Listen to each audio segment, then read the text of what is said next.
My name is Julie. I'm a second-year family medicine resident here at Penn. I was also at Penn as a medical student. I graduated in 2020, the height of COVID.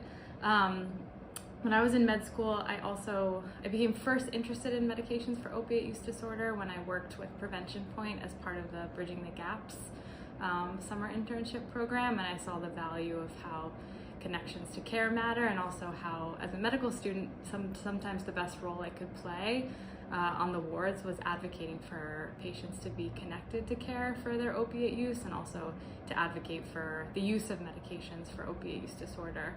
I think now as a resident, one of the great things about family medicine is that we work in a variety of different contexts. So we work on the labor floor, we work in the ED, we work inpatient, we work outpatient, we do prenatal care, we do community medicine.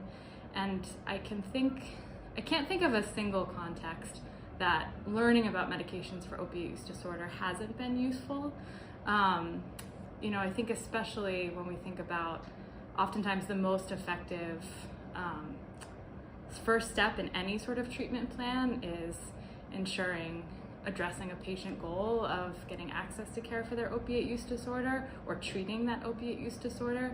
And it can make all the difference between a patient staying in the hospital or leaving, staying in the ED or leaving, or continuing with their prenatal care for a safe and healthy pregnancy.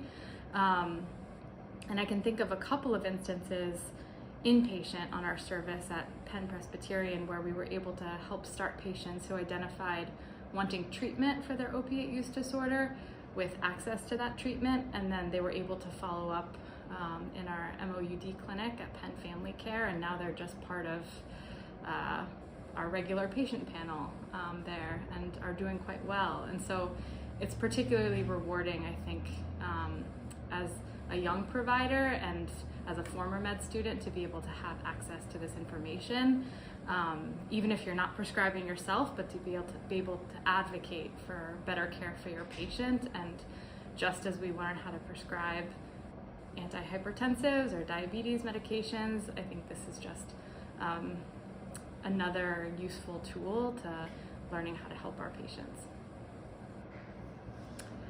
I think as a med student and even as a resident, I've often been surprised at how many faculty, newer or older faculty, are less familiar with medications for opiate use disorder, when oftentimes it can be the most important thing we can do for our patients in the hospital or outpatient. And I think one of the most important things you can do now in the immediate, even if you won't be prescribing these medications until the future, is to be informed about how these medications work, be informed about when you can start them, and also be informed on harm reduction. And that's what the XWaiver training will give you.